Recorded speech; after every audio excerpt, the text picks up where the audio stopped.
What happens when a live television moment spirals into something no one expected? In this video, we are going to dive deep into a dramatic, cinematic, emotionally intense recreation of a shocking on-air clash.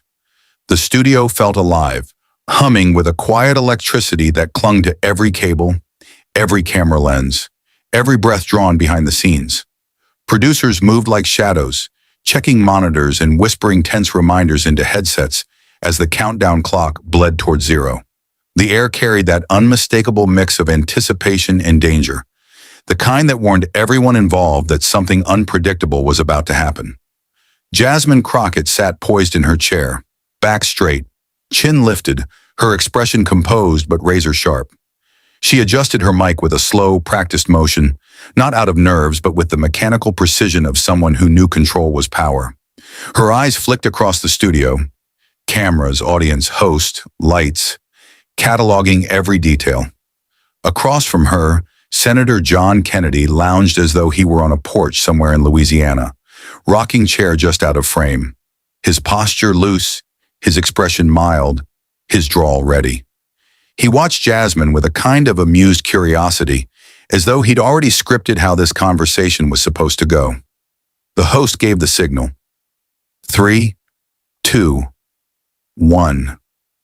The theme music faded, and all the small, hidden anxieties of the room crystallized into silence.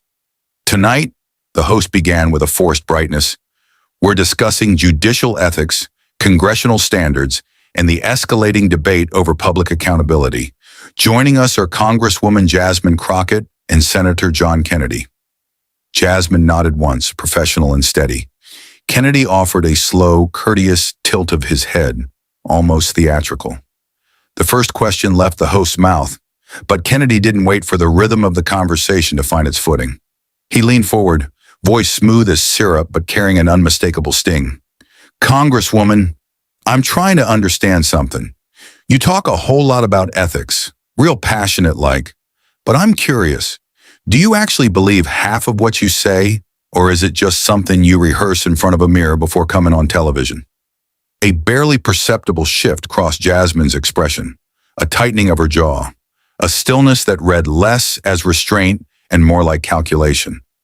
The audience felt the temperature change. Her reply was deliberate, each word sharpened.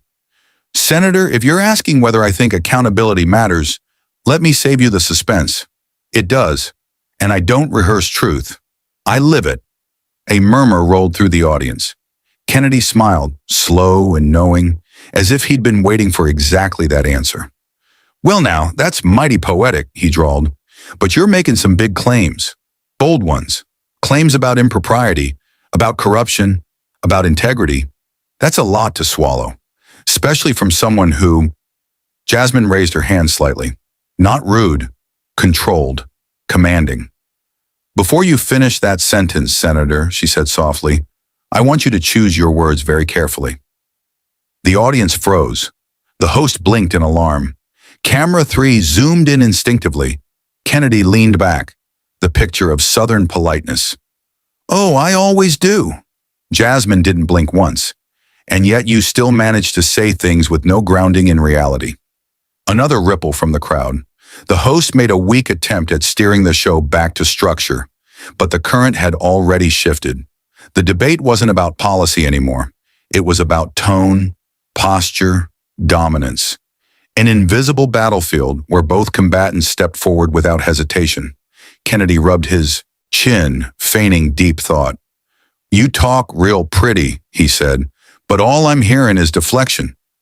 Jasmine released a short breath of disbelief, almost a laugh. Deflection? Senator, you haven't answered a direct question on ethics since before half the viewers here could vote. You dodge accountability so hard, I'm surprised you haven't pulled a muscle. Gasps. A few poorly suppressed laughs. Kennedy's eyebrow lifted. Well now, that's cute. But politics ain't about sass, Congresswoman. Politics is about knowing things. Great, Jasmine shot back. Then this should be easy for you. The host raised a hand helplessly. Let's try to stay focused on... Kennedy talked right over her. I know you like attention, he said to Jasmine. I know you enjoy making headlines. But there's a difference between speaking and understanding. Jasmine stared at him for a full second, letting the silence stretch just long enough to unnerve him. When she finally spoke, her voice dropped. Quiet, precise, dangerous. Senator, if you came here to debate understanding, you're outmatched. If you came here to talk down to me, you picked the wrong day and the wrong woman. The studio's pulse shifted. The audience leaned forward as if pulled by gravity.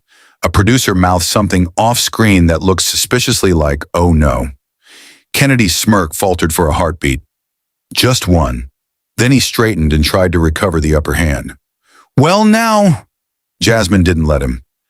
"You talk slow so people think your words carry weight, but beneath that drawl is nothing but misdirection, evasion, and the hope that folks won't notice you're dancing around the truth." A sharp inhale traveled through the room. Kennedy blinked. No smile this time. Jasmine leaned in, voice steady, eyes locked. "So let's stop pretending. Today you're going to answer questions. You're going to address facts. And you're going to do it without hiding behind that folksy charm routine." Kennedy opened his mouth, but Jasmine beat him again. "Because I didn't come here to make headlines, Senator. I came here to expose what you avoid. And trust me, I intend to finish the job." The host stared at the camera in a silent plea. The audience braced. Kennedy's jaw tightened, and the tension that had simmered beneath the surface finally, unmistakably, began to boil.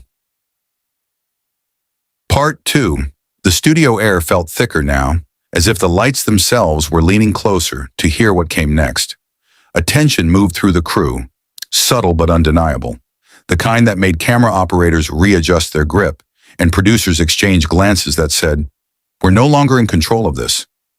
The host attempted a neutral smile that wobbled around the edges. "Okay, let's bring the focus back to judicial ethics." Jasmine didn't divert her gaze from Kennedy. "I'm focused," she said. "I'm just not pretending." Kennedy's fingers tapped once against the desk, a slow rhythm, the habit of a man who needed a moment to figure out which mask to put on next. His drawl came back, but thinner now, stretched. "Well, Congresswoman, since you're so eager to teach me, why don't you enlighten us? Tell America what exactly you think I'm avoiding." Jasmine sat back slightly, letting her shoulders relax in a way that signaled confidence, not retreat. "Sure," she said. "Let's start with the simplest question you've dodged for months. Do you believe judges should be held to the same ethical standards as members of Congress?" Kennedy adjusted his tie.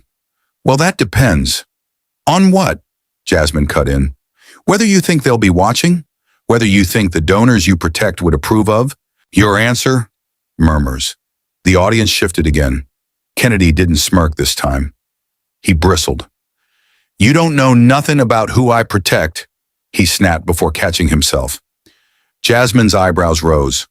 "Oh, I know enough. And I know that every time reform is mentioned, you act like someone's attacking your family heirlooms." Kennedy exhaled sharply through his nose. "Well, maybe I actually understand the Constitution, unlike some folks who just discovered it last week." Jasmine didn't hesitate. "Senator, I've read the Constitution more times than you've pretended to. Don't test me."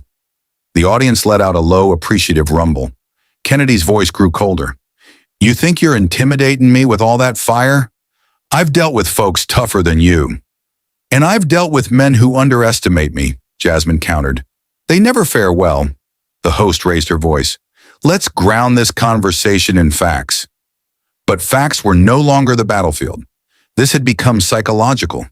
Kennedy leaned forward, elbows planted, voice dropping to a near whisper. A calculated move meant to look intimate but feel threatening. "You come in here with all that attitude, all that showboating, and you think you're winning? You're just making noise." Jasmine tilted her head slightly. "Noise? No. Senator, what I'm doing is dismantling you in real time. The noise you're hearing is the sound of your talking points falling apart." A few audience members clapped before producers frantically signaled for silence. Kennedy's nostrils flared. "You talk about ethics like you're sitting on some golden throne." "No," Jasmine replied. "I talk about ethics because someone in this room has to." He scoffed. "Oh, please, spare me the saint routine." Gladly, Jasmine said. How about I spare America the hypocrisy instead? That line hit him like a slap. Kennedy straightened abruptly, the charm fully stripped away. Commercial break. None came. Kennedy inhaled sharply. You want honesty? Fine. I think your entire argument is built on fantasies, emotion, and political theater. Jasmine leaned in too, matching his proximity, matching his fire. And I think your entire argument is built on cowardice and the hope that people won't notice. The studio fell silent. Completely. Every breath seemed suspended. Kennedy blinked, a strange mixture of indignation and uncertainty gathering behind his eyes. You're pushing your luck, he whispered. Jasmine's voice was softer, but cut deeper. No, Senator, I'm pushing truth, and you're struggling because it doesn't bend to your drawl? The audience made a soft collective ooh